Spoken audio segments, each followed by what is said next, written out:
Bismillahirrahmanirrahim. Walhamdulillahi Rabbil Alamin. Dans cette vidéo, nous plongeons dans l'histoire inspirante d'Omar ibn al-Khattab radiallahu anhu, le deuxième khalife, bien guidé, pour découvrir comment il a incarné l'intégrité et l'honnêteté dans la gestion des biens publics. À travers des récits émouvants, nous explorons comment Omar radiallahu anhu a su équilibrer ses responsabilités de dirigeant tout en restant un modèle d'exemplarité pour la communauté musulmane. Un rappel précieux sur l'importance de la transparence, de l'honnêteté et de la lutte contre la corruption, surtout pour ceux qui détiennent les responsabilités envers la communauté. Lorsque Omar ibn al-Khattab est devenu khalifa, il a continué à exercer le commerce pour subvenir à ses besoins. Cependant, il lui était difficile de concilier ses responsabilités personnelles avec cela de la gestion des affaires de la communauté. Cette situation l'a poussé à demander conseil aux compagnons du prophète sallallahu alayhi wa sallam. Ali radiallahu anhu lui a alors suggéré de prendre deux trésors publics musulmans, Bayt al-Mal, ce qui suffit pour subvenir à ses besoins et ceux de sa famille de manière raisonnable, couvrant ainsi leur nourriture, vêtements pour l'été et l'hiver, ainsi que deux montures pour ses déplacements et ses nécessités.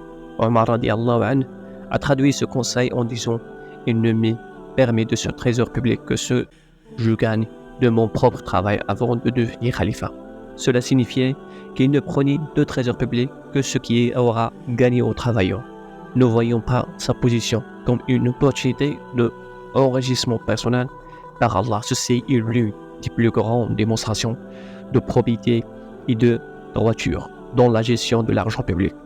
Cela représente une leçon profonde sur l'intégrité et la lutte contre la corruption, des mots qui rejoignent aujourd'hui le cours de la communauté de toutes parts, souvent à cause de ceux qui sont au sommet. D'un autre côté, Omar radiallahu anhu a incarné la transparence dans sa plus haute forme de la gestion des biens publics. Il lui était extrêmement difficile de prendre quoi que ce soit de trésor public sans autorisation des musulmans. Quand il était dans le besoin, il empruntait parfois au trésor public et pouvait avoir du mal à rembourser. Le responsable du trésor venait alors réclamer la dette à Omar. Et celui-ci le suppliait de lui accorder un délai jusqu'à ce qu'il puisse rembourser. Quel honnête que cela qui pousse un khalife à demander un répit à un de ses employés pour régler une dette. Omar radiallahu anhu comprenait qu'il devait être un modèle pour la communauté. Il disait, les gens restent droits tant que leurs dirigeants le sont. Il disait aussi, les sujets se comportent envers leurs dirigeants comme ils se comportent envers Allah. Omar radiallahu anhu veillait également à ce que sa famille respectait les biens publics. Un jour, Abu Moussa al-Ash'ari radiallahu anhu envoyait à Omar des bijoux d'Ira. Sa fille Asma prit un anneau parmi les bijoux et le mit à son doigt.